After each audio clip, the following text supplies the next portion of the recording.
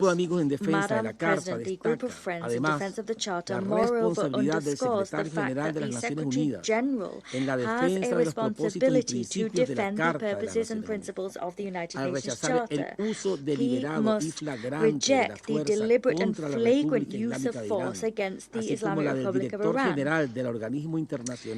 The Director General of the IAEA also has a responsibility to promote the security and protection of nuclear facilities and to preserve the integrity of the IAEA's mandate.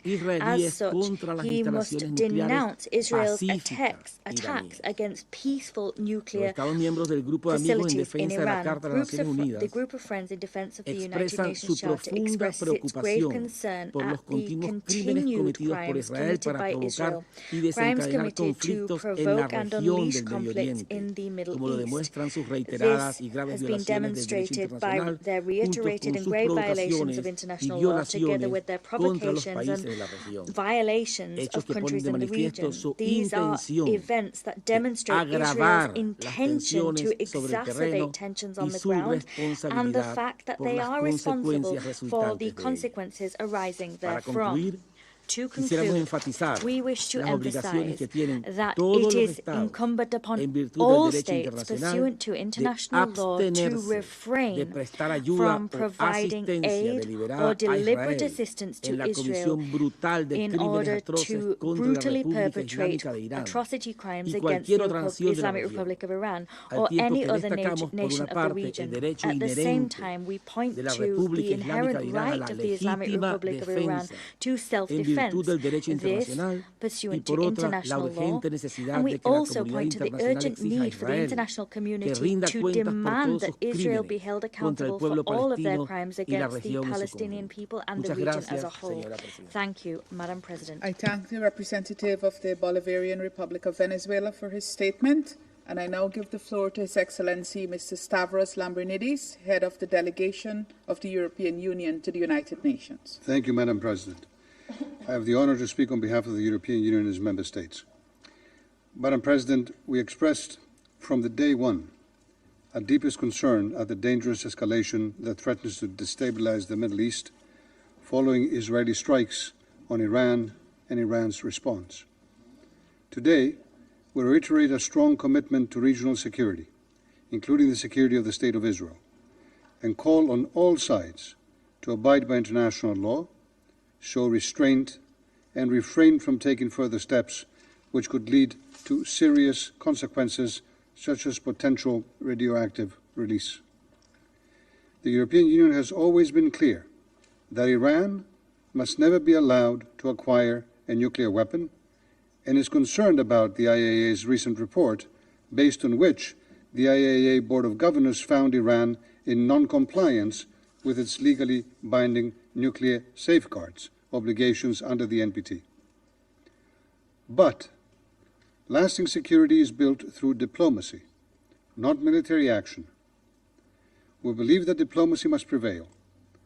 The EU spares no effort to reduce tensions and to find a lasting solution to the Iranian nuclear issue, which can only be through a negotiated deal. Madam President, we, both EU member state ministers and the EU High Representative, have taken numerous bilateral contacts since the start of the conflict with all stakeholders, including phone conversations with our Iranian counterparts, to call on Iran to take decisive steps to return to negotiations and pave the way for a diplomatic solution. In this vein, the High Representative and the E3 ministers are meeting as we speak in Geneva the Iranian Minister of Foreign Affairs. The meeting began this afternoon, and it is ongoing.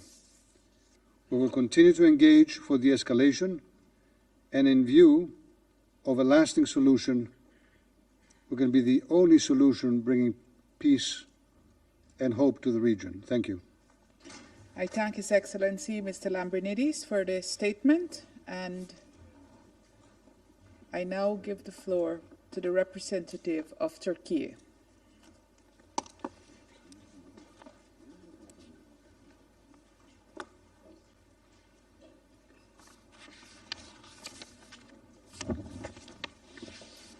Thank you, Madam President. I would like to thank Secretary General for his sincere and guiding statement. I also thank USG DiCarlo and Director General Grossi for their briefings.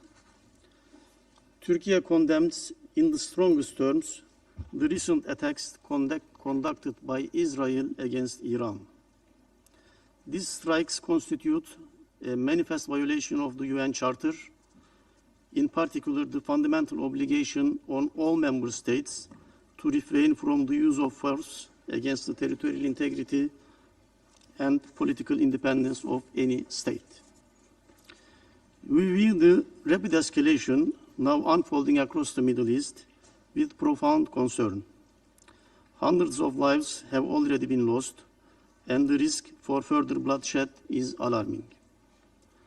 Moreover, a wider regional collision will aggravate the risk of nuclear or radiological spillover and mass displacement, disrupt global trade and transportation routes, and imperil energy security at a moment of acute volatility.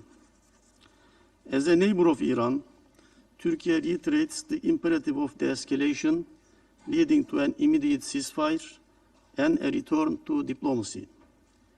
In that regard, we will fully support the Secretary General's call for maximum restraint and stand ready to assist all efforts aimed at halting the violence. Madam President, Israel's deliberate strikes against safeguarded nuclear facilities in Iran are unprecedented. They contravene international law, the statute of the International Atomic Energy Agency, relevant IAEA resolutions, and a Security Council resolution. These attacks must immediately stop.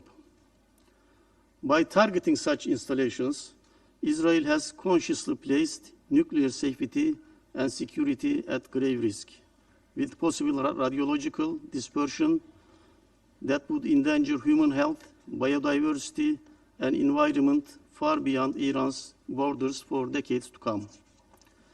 The IAEA's verification activities inside Iran have already been impeded. It is also deeply troubling that a non-NPT state, which maintains deliberate opacity regarding its own nuclear capabilities, is attacking the nuclear infrastructure of an NPT state under safeguards. This recklessness strikes at the heart of the global non-proliferation regime, compelling all of us to reflect upon its wider repercussions. The international community, especially this august body, must therefore unite in urging Israel to accede to the Treaty of Non-Proliferation of Nuclear Weapons as a non-nuclear weapons state and to accept robust IAEA verification. At the same time, concerns regarding aspects of Iran's nuclear program should be resolved through dialogue and strengthened cooperation between Iran and the agency. Turkey has consistently underscored that a diplomatic process remains the only viable route to settle the nuclear dispute and has supported and facilitated efforts toward that end. We continue to believe that diplomacy is the sole sensible path forward, and we call on all actors in a position to do so to exert their utmost efforts in this direction. Madam President, beyond the immediate nuclear risks, the security ramifications of this conflict are extensive. Energy security, which is inseparable from the national security, is now under severe threat. Strikes in one of the world's most sensitive regions for oil trade risk supply shortages and extreme price volatility, while the resulting uncertainties undermine long-term investments in vital infrastructure in the region. Hostilities have already disrupted sustainable transport, pushing up container and shipping costs and straining global supply chains. The destruction of urban areas and the natural environment further threatens biodiversity and jeopardizes regional and global sustainable development objectives. Madam President, we must not allow the crisis in Gaza to fade from the international agenda in the shadow of these latest events. Israel's assault on Iran cannot obscure the ongoing crimes being committed against the Palestinian people. Indeed, Israel's continued occupation of Palestinian territory remains the root cause of many conflicts across the region.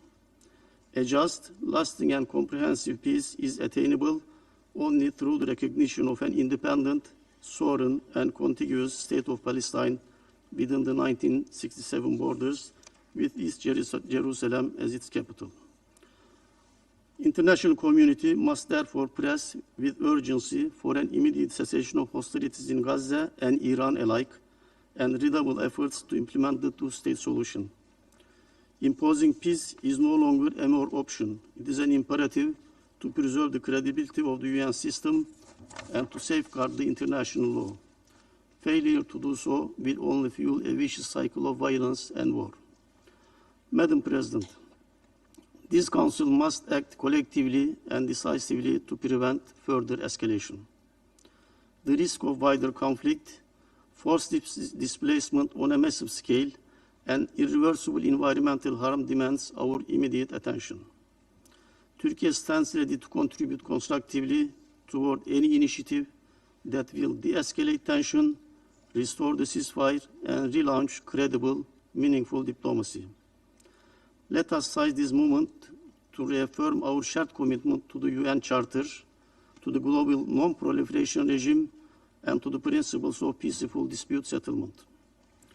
Only by resolute adherence to these norms can we hope to avert catastrophic consequences for the Middle East, for the international community, and for next generations. Madam President, I touched on the spillover effects and displacement in Iran. Of course, UN staff is not immune from that. To the knowledge of this Council, 45 UN staff has been evacuated to Turkey from Iran. This shows also that this Council must act. Thank you. I thank the representative of Turkey for his statement. There are no more names inscribed on the list of speakers. The meeting is adjourned.